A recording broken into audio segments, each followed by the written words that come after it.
Hey, what's up? This is Ricardo at Parts People, and in this video, we'll outline the steps for completing a part replacement on your Dell PC. Visit our website and use this coupon for a 5% off discount.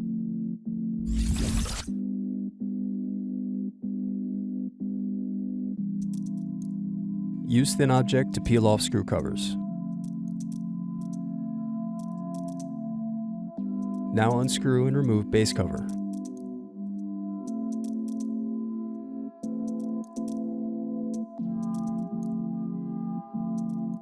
Then unscrew and disconnect battery.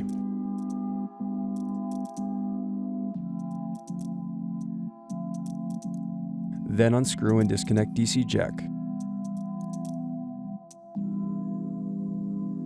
Thanks for watching. Don't forget to like and subscribe if you enjoyed this video. And if you need more, check out this playlist to watch other tutorials for your laptop. You can also click here to find parts for your laptop at partspeople.com.